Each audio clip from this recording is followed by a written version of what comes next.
What was the most difficult for you in building a company from the ground up?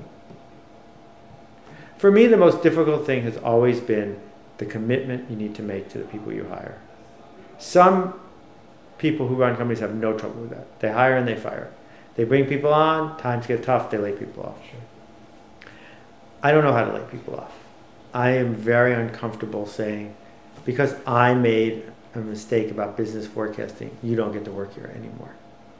And so the extent to which I've always gone to keep my commitments to the people who work for me, I think is right at the edge of how much it's even possible to do that.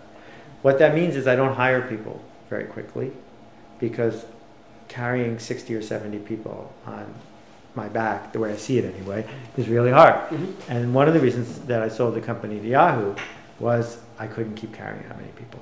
We had 70 people when we sold, and it was more than my brain could handle.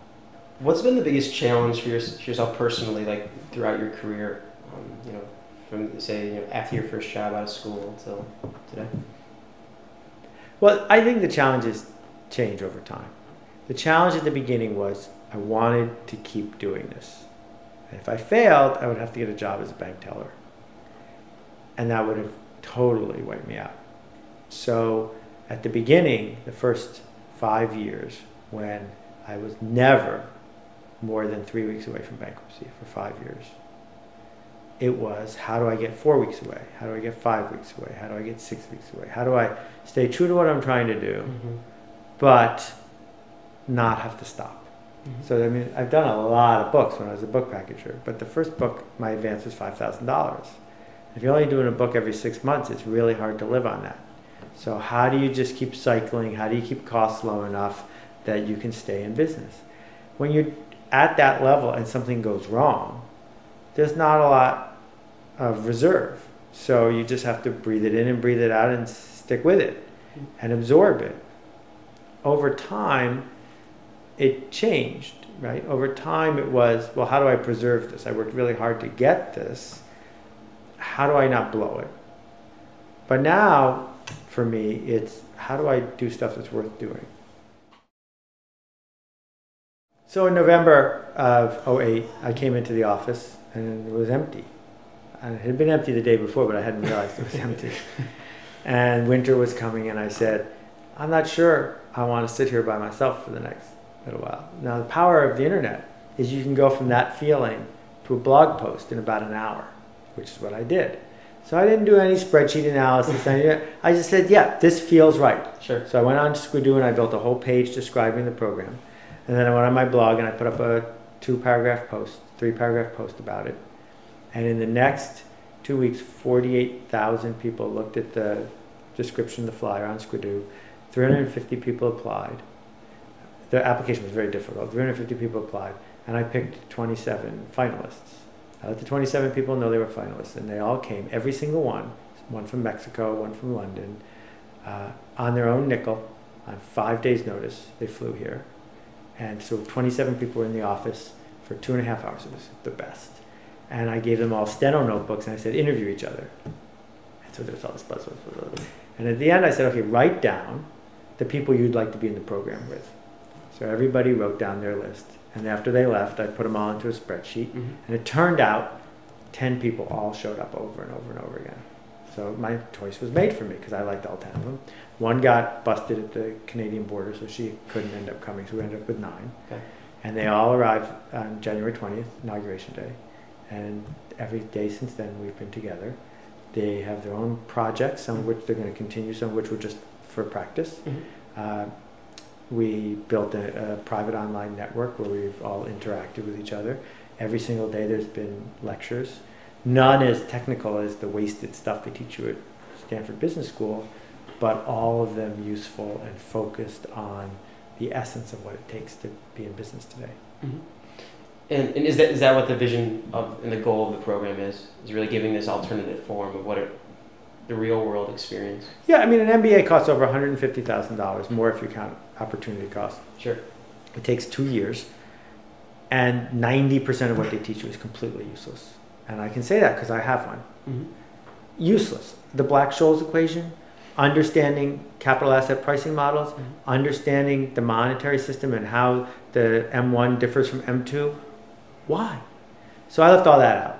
And I said, what would I have wished someone had sat down and worked with me on for 6 months instead? And that's what we did. Well, talk about the role of education, though. I mean, obviously you went to a very good, prestigious school. I mean, how important was education? I mean, to bring you where you are today. The problem with that question is the word education, because we don't know what the word education means. The education of the public schooling system that was invented by Woodrow Wilson and Andrew Carnegie and a bunch of other industrialists in the late 1800s and early 1900s had two functions. Function number one, train people to work in a factory.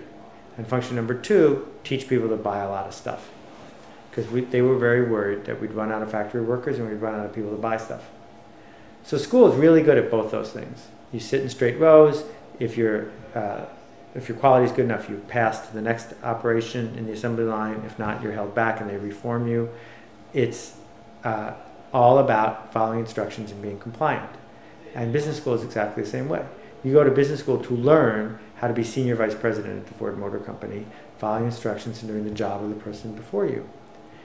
We don't have those jobs anymore. So I would argue that the main function of business school today is to send a signal to the outside world that you got in. And there's one study that tracked people who got into Harvard and didn't go, and people who got into Harvard and did go, Harvard undergrad.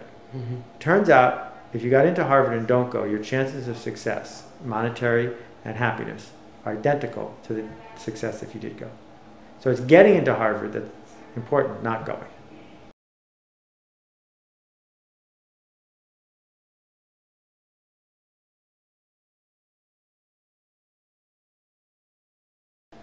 You've been able to build a very loyal following, and your blog is, one of the top marketing blogs on the internet today. With the changing landscape of journalism and for writers, can we talk a little bit about your ability to build such a loyal following and your advice for writers to live in this digital world, and how to survive and make this your well, I guess I'd start by saying, who is your customer? A struggling writer wants clients, people who will pay them. That's your first mistake, because that's a lousy customer. That person doesn't really understand what they're buying, and they will cause you to write safe work. They will cause you to write anonymous work, because their goal is not to find freelance writers that they have to pay more and more and more to. They want anonymous freelance writers that are easily interchangeable. So if your focus is to write for people who are going to pay, you will write work not worth paying for. There's no ads on my blog. There's no revenue on my blog whatsoever. I don't write my blog so I get something out of it. I write my blog because I love giving the gift of a perfect paragraph or a semi-perfect paragraph or a deeply flawed post that affects some people. And I limit myself. I only get to do it once a day. So once a day, I give it my best shot. What's, tomorrow's thing? I'm only going to get to do tomorrow's thing once. How do I wrap it up and structure it and say, here? They might get more of it for free by subscribing to my blog, which makes me happy. Or they may say, you know what? I don't want to wait in line with anyone. Here's money. Come fly to Washington, D.C. and say it out loud. Here's money. Write it down in book form so I can sell it. And that's how I make a living, right? But I don't say, how do I write provocative blog posts so someone will show up and give me money? Then it wouldn't work. The reason it works, at least for me, is because I'm trying to give people something.